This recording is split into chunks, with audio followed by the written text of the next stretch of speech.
အာဖရိကမြက်ခင်းပြင်ရဲ့ရှင်သန်ခြင်းဘုရင်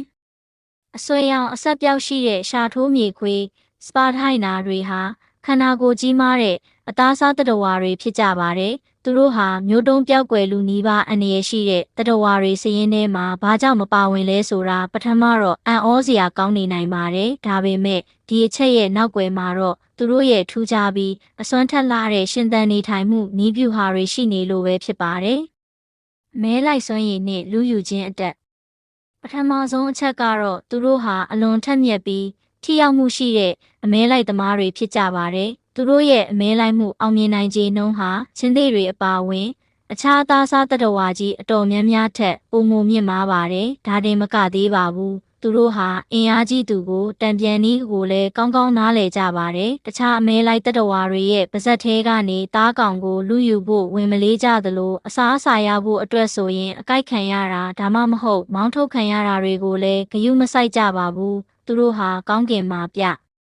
အန်တန်းနေတဲ့ငှက်တွေကိုတောင်ဖမ်းယူစားတောက်တတ်ကြပြီးအစားအစာရရှိနိုင်မဲ့လမ်းကြောင်းတွေကိုပုံမချဲ့ထွင်ထားကြပါတယ်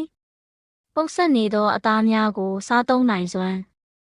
သူတို့မျိုးနွယ်စုကိုရေရှည်တည်တံ့စေတဲ့အဓိကအချက်ကတော့ပုတ်ဆက်နေတဲ့အသားတွေကိုခြေဖြတ်စားသုံးနိုင်တဲ့အစွမ်းပဲဖြစ်ပါတယ်။မြက်ခင်းပြင်ပေါ်မှာတွေ့ရလေရှိတဲ့တိရစ္ဆာန်အသေးကောင်တွေကိုအခြားသားစားသတ္တဝါတွေကအဖက်လုံးလေးမရှိကြပေမဲ့ရှာထိုးမြေခွေးတွေကတော့အားလုံးကိုလက်ခံစားသုံးကြပါတယ်။ဒါကိုသူတို့ရဲ့အဓိကစွမ်းရည်ရင်းမြစ်အဖြစ်အသုံးချပြီးအခြားမဲလိုက်သတ္တဝါတွေနဲ့ထိတ်တိုက်ရင်ဆိုင်ရမယ့်အရေးကိုလည်းရှောင်ရှားနိုင်ကြပါတယ်။အစွမ်းထက်လှသောကြိုက်အားပိုပြီးအရေးကြီးတဲ့အချက်ကတော့သူတို့မှာအံ့ဩစရာကောင်းတဲ့ကြိုက်အား mating force ရှိနေခြင်းပါပဲထက်မြက်တဲ့သွားတွေဟာတိရစ္ဆာန်တွေရဲ့အရိုးတွေကိုအလွယ်တကူကိုက်ဖြတ်ပစ်နိုင်ပြီးအတွင်းထဲမှာရှိတဲ့ရိုးရင်းကျင်စီတွေကိုပါစုပ်ယူစားတောက်နိုင်ကြပါတယ်တခြားအသားစားသတ္တဝါတွေမစားနိုင်လို့စွန့်ပစ်ထားခဲ့တဲ့အကျွင်းကြံတွေဟာရှာထိုးမြေခွေးတွေအတွက်တော့တန်ဖိုးရှိတဲ့အာဟာရဓာတ်တွေဖြစ်လာရပါတယ်ဒီလိုကြန့်ခိုင်ပြီးပြိုင်ဘက်ကင်းတဲ့ရှင်သန်ခြင်းဗီဇတွေကြောင့်ပဲရှာထိုးမြေခွေးတွေဟာအားနည်းသူကိုအားကြီးသူကအနိုင်ကျင့်တတ်တဲ့အာဖရိကမြက်ခင်းပြင်ကြီးပေါ်မှာမျိုးဆက်မပြတ်ရှင်သန်ကြံရစ်နေတာဖြစ်ပြီးတဘာဝတရားရဲ့ရှင်သန်ခြင်းဉာဏ်ပညာကိုပြသနေတဲ့အကောင်းဆုံးသက်သေတစ်ခုဖြစ်လာခဲ့ပါတော့တယ်